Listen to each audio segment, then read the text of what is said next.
ये convex surface है, convex lens है।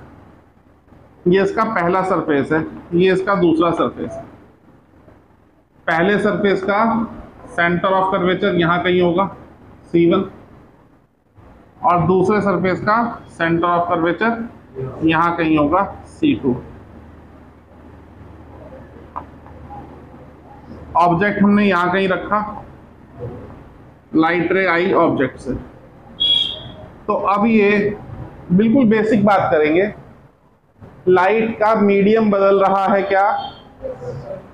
जब मीडियम बदलता है तो रिफ्रैक्शन होता है क्या? या रिफ्रैक्शन होगा, लेकिन रिफ्रैक्शन कराने के लिए लाइट रे बैंड होगी, डेविएट होगी, तो हमें पता होना चाहिए टुवर्ड्स द नॉर्मल होगी या अवे फ्रॉम नॉर्मल होगी। ये हम कब तक नहीं बता सकते? जब तक कि हमें नॉर्मल पता ना चल जाए। तो first of all we should know about the normal. तो यहां से नॉर्मल आ गया। अब ये जाना तो चाहती थी ऐसे, लेकिन मीडियम बदलने की वजह से डेविएशन हो गया, बेंडिंग हो गई, रिफ्रैक्शन हो गया, ऐसे जाएगी। अब सेकंड सरफेस पे जब ये जा रही है तो फिर से मीडियम बदल रहा है क्या? और मीडियम बदलने की वजह से फिर से रिफ्रैक्शन होगा क्या? लेकिन अब लाइट रे कहां से कहां जा रही है? डेंसर से रेयर, तो अवे फ्रॉम नॉर्मल बैंड हो जाएगी। बात समझ में आई? यहां इमेज बन जाएगी। इसी चीज को सिंप्लीफाइड वे में ऐसे ना दिखा करके ये मान लिया जाता है कि लेंस आपका थिन है, ये ऑप्टिकल एक्सेस, ये जो वर्टिकल लाइन है इसको ऑप्टिकल एक्सेस बोलते हैं, और इसी से रिफ्रैक्शन दिखा दिया जाता है। ये ऑब्जेक्ट, ये इमेज। बात समझ में आई? लेकिन डिटेल में समझने के लिए हमें ये वाला डायग्राम फॉलो करना पड़ेगा।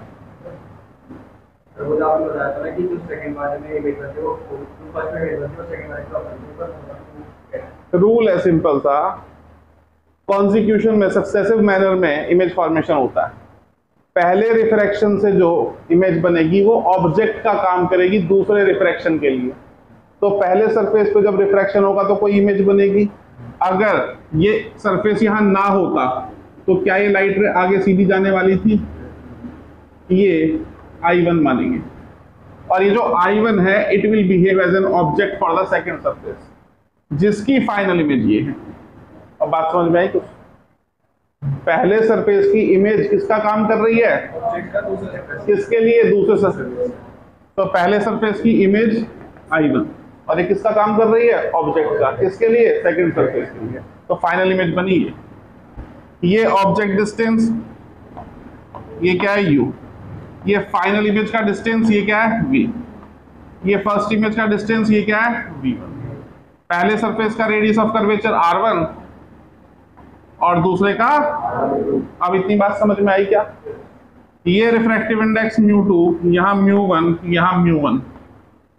अब बात समझ में आ रही है? अब रिफ्रैक्शन फॉर्मूला लगा के डेरिवेशन करेंगे।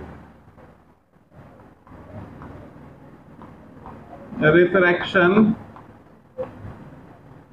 फॉर्मूला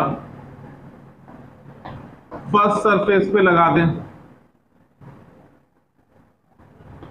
तो फॉर्मूला तो सबको याद हो गया होगा, μ2 by V minus μ1 by U is equal to μ2 minus μ1 by R। बात समझ में आई? यहां तक कोई दिक्कत? लेकिन जो पहली इमेज है वो V नहीं है, वो V1 है। क्लैरिटी आई? अब दूसरे सरफेस के लिए इसको मान लेते हैं इक्वेशन 1, और दूसरे सरफेस के लिए फिर से रिफ्रैक्शन फॉर्मूला अप्लाई करें तो फिर से यही लिखेंगे, μ2 by V minus μ1 by U is equal to μ2 minus μ1 by. लेकिन थोड़ा सा फर्क, इस बार जो ऑब्जेक्ट का काम कौन कर रहा है? I1, और I1 का डिस्टेंस कितना है? V1। तो U की जगह मैं U नहीं लिखूंगा, मैं क्या लिखूंगा? समझ में आई बात? पहली बार लाइट μ1 से μ2 में जा रही थी, रेयर से डेंसर में जा रही थी। अब डेंसर से रेयर में जा रही है, कहानी पलट गई। तो जहां μ1 था वहां μ2, और जहां μ2 था वहां μ1 हो जाएगा, नहीं होगा? तो μ2 की जगह क्या कर दें, और μ1 की जगह। बात समझ में आई? पहले सरफेस के लिए पहला रेडियस ऑफ कर्वेचर, दूसरे के लिए दूसरा।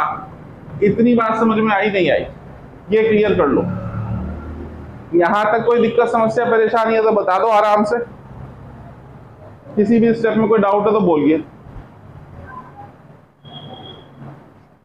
क्लियर है यहां तक? अब कुछ नहीं है बेटा, दोनों इक्वेशन को ऐड कर दीजिए। जब जोड़ोगे तो ये दोनों टर्म सेम है क्या? एक पॉजिटिव एक नेगेटिव है क्या? बाकी रिमेनिंग पार्ट ऐड हो जाएगा। μ1 by v, μ1 by u, μ2 minus μ1 by plus μ1 minus μ2 by. ठीक है, इधर से μ1 कॉमन ले सकते हैं क्या?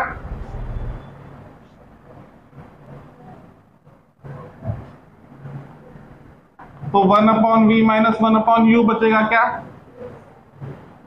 इधर जो ये सेकंड टर्म है इसमें से -1 कॉमन ले लूं तो μ2 नेगेटिव की जगह पॉजिटिव और μ1 पॉजिटिव की जगह नेगेटिव हो जाएगा।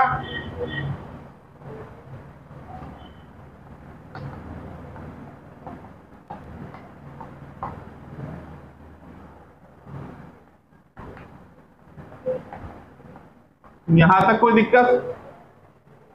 अब ये इन दोनों टर्म्स में न्यूमरेटर सेम हो गया क्या? कॉमन ले सकते हैं और लेंस फॉर्मूला की हेल्प से इसको 1/f लिख सकते हैं। 10th क्लास से पढ़ते आ रहे हैं। तो μ1/f इज इक्वल टू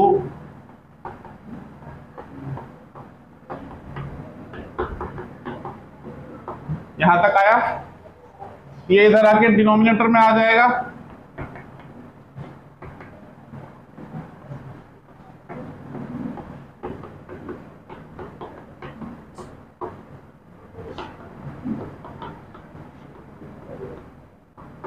ऐसे लिख सकता हूं, इसको 1μ2 कह सकते हैं, relative refractive index of second medium with respect to first medium.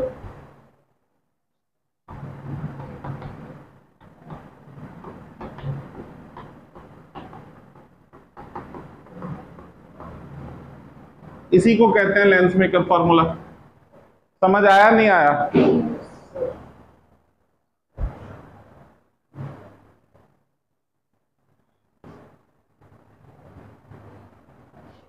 ये ब्लर हो जाए तो बता देना भाई।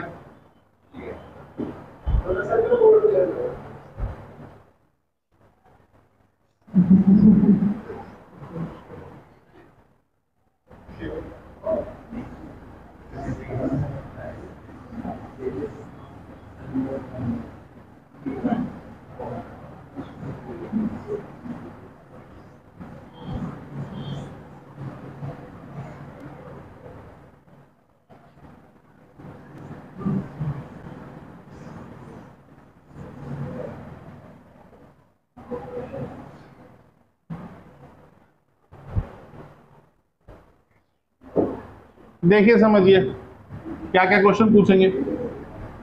ये कोई लेंस है, इसको यहां से दो पार्ट में कट कर दिया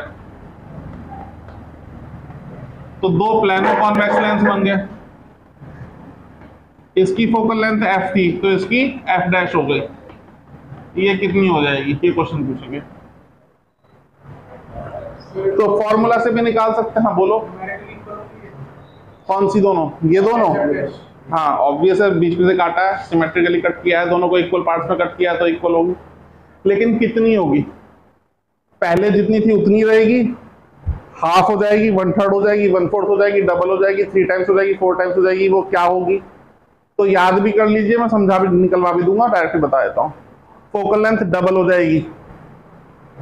कुछ बच्चों के मन में सवाल उठता है, यार लेंस तो आधा कर दिया, फोकल लेंथ कैसे डबल हो गई? तो आपने देखा होगा जिनकी आई साइट ज्यादा वीक होती है उनके स्पेक्टेकल्स के ग्लासेस थोड़े थिक होते हैं, मोटे मोटे होते हैं, है ना?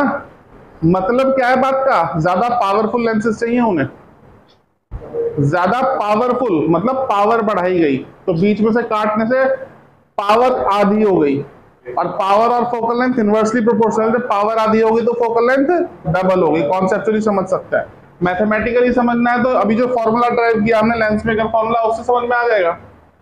पुराने वाली फोकल लेंथ की मैं बात करूं तो ये क्या है, मैं थोड़ी देर के लिए ये मान लेता हूं कि दोनों का रेडियस ऑफ कर्वेचर सेम है, आर आर है।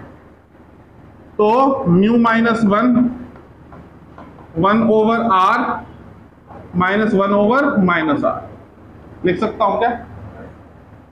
अब किसी किसी को साइन कन्वेंशन में दिक्कत होगी, सर ऐसा क्यों करा? बेटा दो सरफेसेस है, एक की जो साइन कन्वेंशन नेगेटिव रहेगी, दूसरे की पॉजिटिव रहेगी, एक की पॉजिटिव रहेगी, दूसरे की नेगेटिव रहेगी, ऑब्वियस है। ठीक है, पहली बार के लिए समझा भी देता हूं, लेकिन आगे के लिए याद भी कर सकते हो आप। कैसे? लाइट इधर से आएगी ना, अगर ऑब्जेक्ट इधर रखा है तो लाइट इधर से आएगी। आप यहां से नापना शुरू करोगे तो फर्स्ट रेडियस ऑफ कर्वेचर किधर चलेगा? इधर। बताया था ना C1 यहां पड़ता है थोड़ी देर पहले। तो जब आप यहाँ ऑप्टिकल सेंटर से C1 की तरफ जा रहे हो तो लाइट के अलोंग जा रहे हो, लाइट के ऑपोजिट जा रहे हो, इसलिए ये वाला सरफेस पॉजिटिव। और जब आप इसके लिए नापोगे तो इधर जाओगे लाइट के ऑपोजिट, तो ये वाला सरफेस। समझ में आ गई बात? याद कर सकते हो आप। तो पहला ये फॉर्मूले का माइनस है, ये नेगेटिव साइन कन्वेंशन की वजह से आया। तो ये क्या हो गया?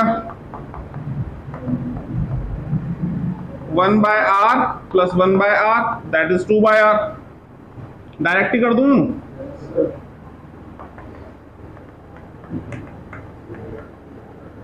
कर देते हैं। f की वैल्यू क्या आ गई? रेसिप्रोकल कर दोगे तो r अपॉन,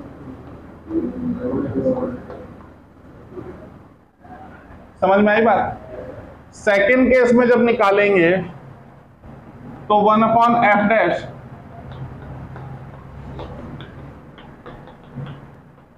यही होता है। पहला सरफेस रेडियस r, दूसरे का कितना हो गया?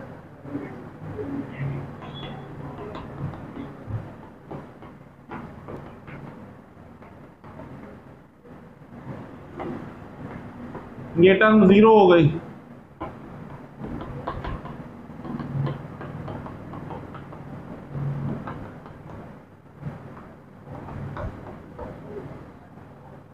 या तो वैसे ही दिख रहा है डबल हो गया, किसी को नहीं दिख रहा तो भैया डिवाइड कर लो, सेकंड बाय फर्स्ट कर दो। f डैश बाय f क्या हो गया? f डैश की वैल्यू क्या है? r ओवर म्यू माइनस 1 और r ओवर, ये तो कट गया, ये 2 ऊपर आ जाएगा।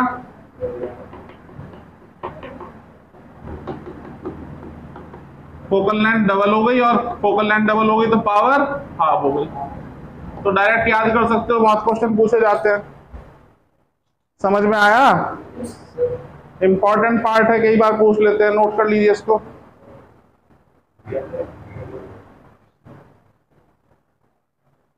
तो वर्टिकली कट करने पे फोकल लेंथ डबल हो जाती है और पावर आधी हो जाती है।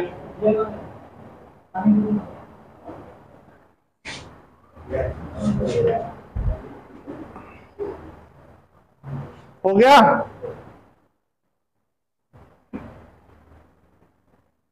रब कर दें भाई।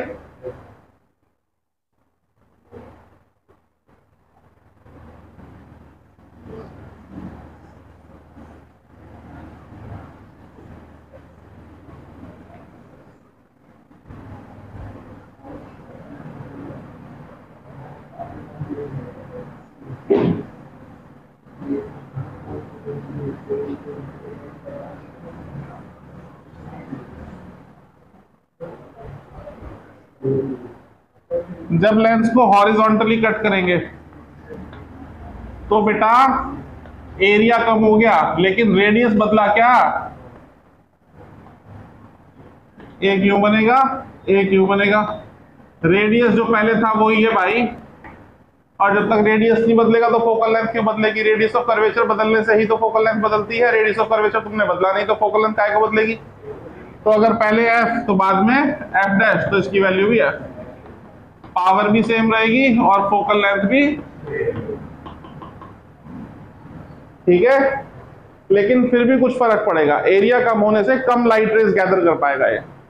लाइट रेज कम होंगी तो इमेज की ब्राइटनेस कम होगी।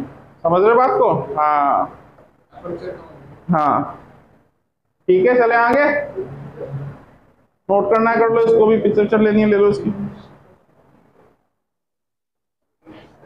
इसी में और क्वेश्चन पूछ लेते हैं कि लेंस के आधे हिस्से पे ब्लैक पेपर लगा दिया या ब्लैक पेंट कर दिया तो क्या होगा, तब भी रेडियस ऑफ कर्वेचर नहीं बदला तो फोकल लेंथ नहीं बदलेगी, तो पावर नहीं बदलेगी, इमेज का साइज भी नहीं बदलेगा, पोजीशन भी नहीं बदलेगी, सिर्फ क्या बदलेगा, ब्राइटनेस बदल जाएगी उसकी, लाइट रेज का नंबर रिड्यूस हो जाएगा एरिया रिड्यूस होने से, एपर्चर रिड्यूस होने से। बात समझ में आई? इसी में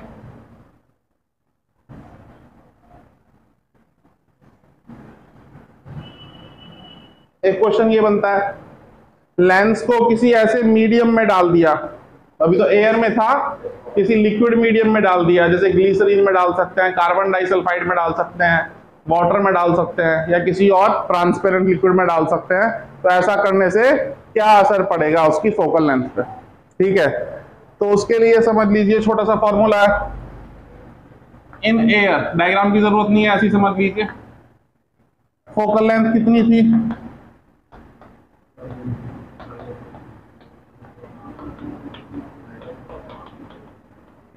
यही था भाई, 1μ2 ना लिख के मैं इसको लिख सकता हूं क्या, a mu ji.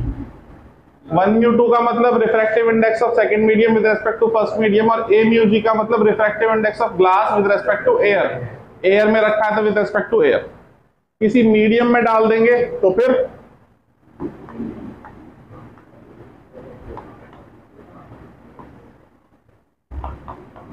f dash हो गई मान लो, ठीक है, ये हो जाएगा भाई,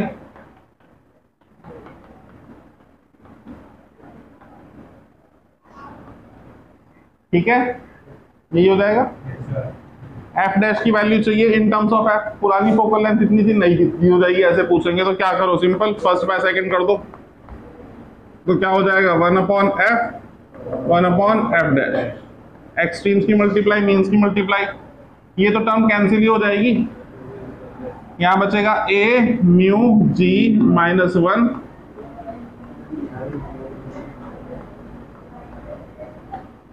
फॉर्मूला आपका निकल के आएगा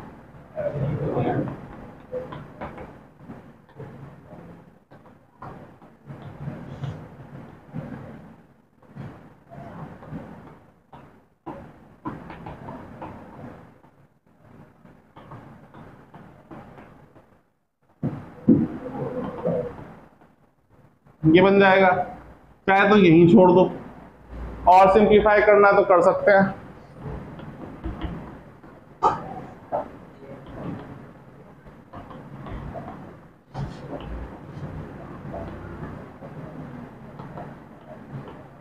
ठीक है, अब जरा देखिए इसमें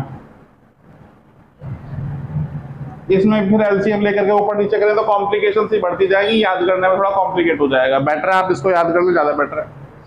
लेकिन जो समझने वाली चीज है वो समझनी पड़ेगी। इसमें 3 केसेस बन जाते हैं।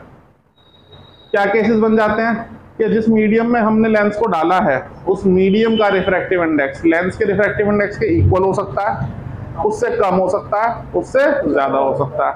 तो तीनों कंडीशन अलग अलग है, ठीक है।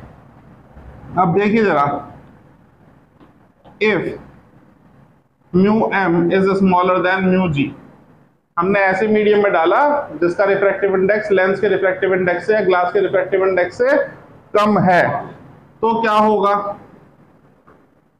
तो mu g upon mu M, भाई इसमें डिनोमिनेटर कैसा है, छोटा, तो ये टर्म कैसी आएगी, पॉजिटिव आएगी, ग्रेटर देन 1 आएगी, ऐसा कह सकते हो आप, ग्रेटर देन 1 आएगी। तो इससे क्या होगा, mu g by mu m minus 1, ये टर्म पॉजिटिव आएगी। और पॉजिटिव आने से क्या हुआ कि अगर f पॉजिटिव था तो f डैश भी कैसा रहने वाला है, और f अगर नेगेटिव था तो f डैश भी, समझ रहे हो बात को, f dash proportional to f with positive sign. मतलब lens positive negative focal length, convex lens की फोकल लेंथ पॉजिटिव होती है, कॉनकेव की नेगेटिव होती है, 10th क्लास से पढ़ते आ रहे हैं। तो अगर पहले नेचर का लेंस कॉन्वेक्स था तो बाद में भी कॉन्वेक्स रहेगा, पहले कॉनकेव था तो बाद में भी कॉनकेव रहेगा। कॉन्वेक्स बोले तो कन्वर्जिंग, पहले कन्वर्जिंग था तो बाद में भी कन्वर्जिंग रहेगा, पहले डाइवर्जिंग था तो बाद में भी converging will remain converging and diverging will remain diverging। Focal length की वैल्यू बढ़ घट सकती है बस, 2 से 2.5 हो गई, 2 से 3.2 हो गई, ऐसा कुछ हो सकता है, इससे ज्यादा कुछ नहीं होने वाला। बात समझ में आई? नोट करिए, फिर आगे बताते हैं।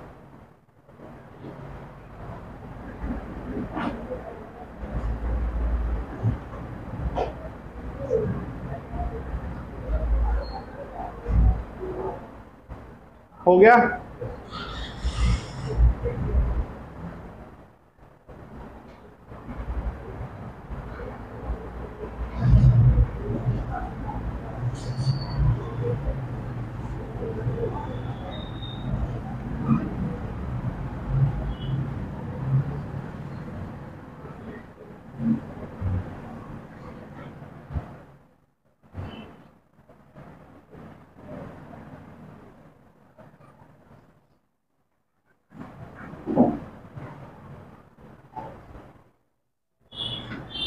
हो सकता है दूसरा केस देखिए, मीडियम का रिफ्रैक्टिव इंडेक्स ज्यादा हो जाए ग्लास के रिफ्रैक्टिव इंडेक्स से, तो ये जो टर्म है mu g by mu m, denominator बड़ा है तो ये हो जाएगी लेस देन 1, और mu g by mu m minus 1, ये जो टर्म है ये आएगी negative.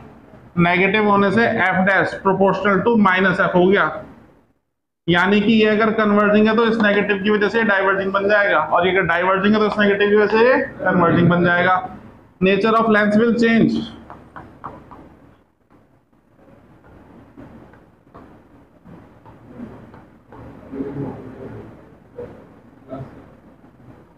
Converging will behave as diverging and diverging will behave as converging. इसको रख दो बैक को,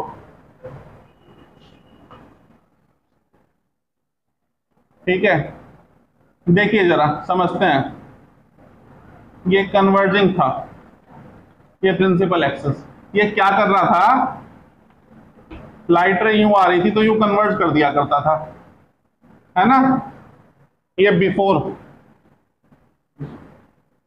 अब आफ्टर ये अब न्यू करेगा, मतलब जो पहले लाइट रेज को कन्वर्ज कर रहा था वो अब क्या करने लगा, diverge. Converging will become diverging, बहुत पूछा जाता है बोर्ड में। और अगर ये है हमारा डाइवर्जिंग, ये क्या करता है, डाइवर्ज कर देता है लाइट रेज को कुछ इस तरह से, ठीक है, ये बिफोर कंडीशन। और ये अब क्या काम करने लगेगा, समझ गए बात? ये आफ्टर, तो हम क्या कह सकते हैं, diverging will behave as or will become converging। बहुत इंपॉर्टेंट केसेस हैं ये, हल्के में मत लेना, नोट कर लीजिए।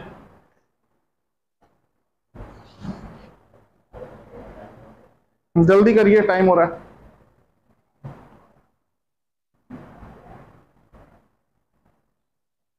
हो गया?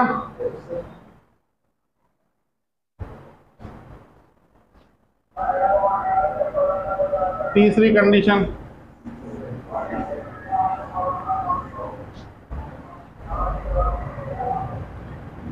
मीडियम का रिफ्रैक्टिव इंडेक्स ग्लास के या लेंस के रिफ्रैक्टिव इंडेक्स के इक्वल हो जाए तो mu g upon mu m जो है ये 1 हो जाएगा, और mu g over mu m -1 ये टर्म 0 हो जाएगी, यानी कि f dash is equal to f by 0, यानी कि इनफाइनाइट। फोकल लेंथ इनफाइनाइट मतलब पावर हो जाएगी 0। और ऐसा लेंस जिसकी पावर ही नहीं है वो तो यूजलेस है, फिर वो लेंस थोड़ी ना है, फिर वो क्या बन गया, glass plate. Lens will behave as plate. अब कोई भी चीज हमें इसलिए दिखाई देती है क्योंकि लाइट का रिफ्रैक्शन होता है, रिफ्रैक्शन होता है, रिफ्लेक्शन होता है। लाइट अगर सीधी निकल जाए विदाउट डेविएशन तो ऑब्जेक्ट दिखाई ही नहीं देगा, ठीक है। और यहाँ वही कंडीशन होगी, लेंस का रिफ्रैक्टिव इंडेक्स जब सराउंडिंग मीडियम के रिफ्रैक्टिव इंडेक्स के इक्वल हो जाएगा तो लाइट डेविएट नहीं होगी, लाइट रेज सीधी निकल जाएंगी, लेंस दिखाई देना बंद हो जाएगा, ठीक है। तो हम इसमें ऐसे भी कह सकते हैं लेंस विल डिसअपीयर। ये क्वेश्चन भी बहुत पूछा जाता है कि एक लेंस को लिक्विड मीडियम में डाला, लेंस डिसअपीयर हो गया, बताओ रिफ्रैक्टिव इंडेक्स की कंडीशन क्या है। तो हम सीधा बताएंगे दोनों का रिफ्रैक्टिव इंडेक्स इक्वल है, एक का 1.5 है दूसरे का भी 1.5 है, एक का 1.8 है दूसरे का भी 1.8 है, सिंपल। इसमें क्या होगा, यहाँ डायग्राम में थोड़ा थोड़ा सा चेंज है।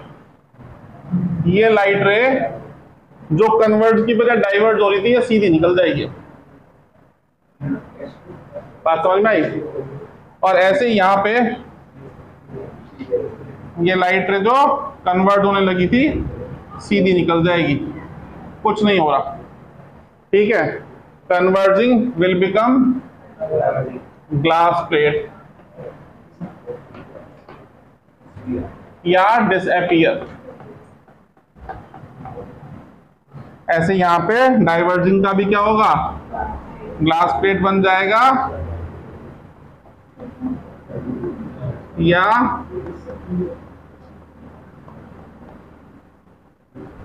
ये टॉपिक कंप्लीट हुआ। ये समझ में आया नहीं आया, बोलो। हाँ वो आजकल बहुत चल रहा है।